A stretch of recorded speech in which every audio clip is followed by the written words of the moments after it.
He laughed so hard that people nearby turned to stare. A rich man in a tailored suit, sitting in a high-end wheelchair, pointing his finger at a little girl who barely reached his knee.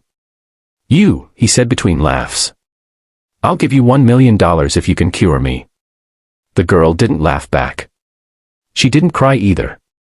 She just stood there, arms crossed, dirt on her dress, eyes steady. And in that quiet moment, something began that no one could explain later. Before we continue, if you enjoy emotional stories that remind us how powerful kindness can be, please subscribe, like this video, and leave a comment below. Your support helps us share more stories like this here on Kindness Diaries. The millionaire's name was Richard Hale. He was known across the city for two things, his money and his bitterness. Years earlier, a terrible accident had taken away his ability to walk. Doctors tried everything. The best hospitals.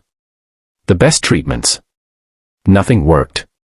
Over time, Richard stopped believing in hope. He stopped believing in people.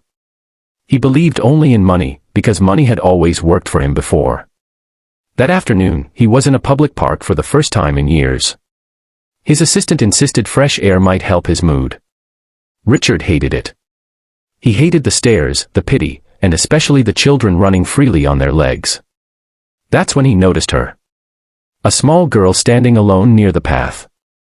Her hair was messy, her dress torn and stained. She looked like someone life had already been unkind to. But she wasn't begging. She wasn't afraid. She was watching him. Richard caught her gaze and smirked. "What are you looking at?" he snapped. The girl walked closer. Slowly. Carefully. "My name is Sophia," she said softly. "Why are you angry all the time?" The question caught him off guard. People didn't ask him things like that. They asked for money. Or favors. Or jobs. "I'm angry because I can't walk," he said sarcastically. "And don't tell me you can fix that." Sophia tilted her head. "What if I could help?" That's when Richard burst into laughter. Loud, cruel laughter. "I'll tell you what," he said, waving his hand. "I'll give you $1 million if you cure me." People nearby went silent. Some shook their heads. Others looked away, embarrassed for the child. But Sophia didn't move. "I don't want your money," she said. "I just want you to stop being mean to people." Richard's smile faded. For a second, something inside him cracked. But he pushed it away.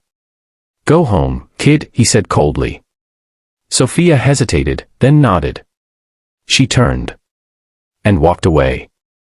Richard thought that was the end of it. The next day, Sophia came back. And the next. She didn't ask for anything. She just sat nearby and talked. About the birds. About how her mom used to sing before she got sick. About how kindness made her feel safe, even when nothing else did. At first, Richard ignored her. Then he argued with her. Eventually, he listened. One afternoon, Sophia asked, "Did anyone ever sit with you when you were sad?" Richard didn't answer. Because the truth hurt too much. Weeks passed.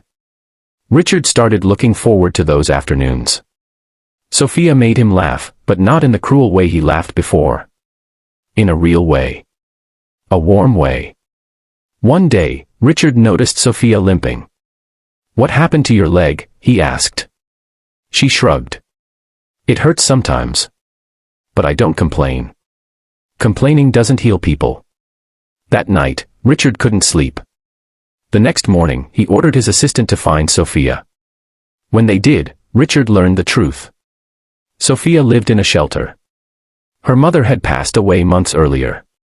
The limp came from an untreated injury. No insurance. No money. Something inside Richard broke open. He paid for her treatment immediately. The best doctors. The best care. And for the first time in years, he didn't feel powerful because of his money. He felt human because of his heart. As Sophia recovered, she kept visiting him. One afternoon, she asked him to try something strange. "Close your eyes," she said. "And imagine standing up. Not with your legs. With your courage." Richard almost laughed. But he didn't.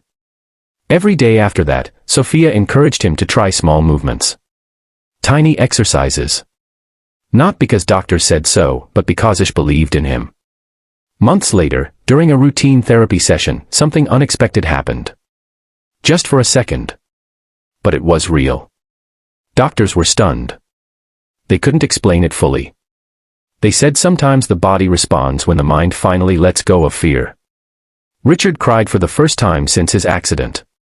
"I owe you $1 million, he said jokingly to Sophia. She smiled. "No. You owe the world kindness." Richard didn't just learn to walk again. He learned to live again. He opened shelters. Funded hospitals. Personally visited people others ignored. And every time someone asked him why he changed, he told them about a little girl in a dirty dress who never asked for money, only kindness. Years later, Sophia stood beside him as he took his first unassisted steps in that same park. The place where he once laughed in cruelty became the place where the impossible happened. Because kindness doesn't always heal the body. But when it heals the heart, miracles sometimes follow. And maybe, just maybe, that's the greatest cure of all. If this story touched you, remember this: you never know whose life you might change with a single act of kindness. Keep spreading love, keep believing in people, and keep writing your own kindness diary, one good moment at a time.